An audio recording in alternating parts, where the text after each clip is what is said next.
सभी भाइयों को राम राम। आज जा रहे हैं हम हॉस्पिटल, इसलिए कर रही थी प्रतिभा को तैयार। बट प्रतिभा को हॉस्पिटल आने में कोई इंटरेस्ट नहीं था, तो वो कर रही थी नखरे, तो भी उसकी मम्मी ने उसे किया जबरदस्ती तैयार। फिर हम निकले हॉस्पिटल के लिए। हॉस्पिटल इसलिए जा रहे थे कि प्रतिभा का आंख में आ रहा था आज पानी, तो मैंने सोचा एक बार करवा लेते हैं चेक। फिर पहुंचे हम हॉस्पिटल। हॉस्पिटल पहुंच के लिखवाया नाम और कर रहे थे वेट, और मुझे हो रही थी टेंशन कि क्या बोलेंगे डॉक्टर। थोड़ी देर बाद आया हमारा नंबर, तो मैंने करवाया चेक, तो आया नॉर्मल। फिर वापस जा रहे थे घर पे जा रहे थे, तो प्रतिभा बोल रही है मुझे बैठने आगे, तो उसको बिठाया आगे। आगे बिठाने के बाद वापस दे दिया उसकी मम्मी को। मैंने बोला अभी टाइम है, तो उसने फुला लिया मुंह और मुझसे बात नहीं कर रही थी।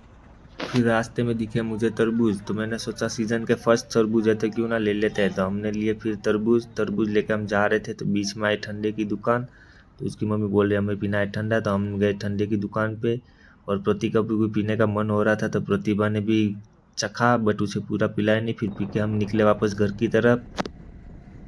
घर जा रहे फिर पहुंचे हम घर पे आके उसे दिया तरबूज खाने के लिए, तो उसे आया मज़ा, वो तो मज़े से खा रही थी। फिर थोड़ी देर बाद उसे पूरी थाली चाहिए थी, बट अभी थाली तो नहीं दे सकते, तो उसे बोला मना कि अभी थाली नहीं चाहिए, बाद में ले लेना, बड़ी हो जा थोड़ी।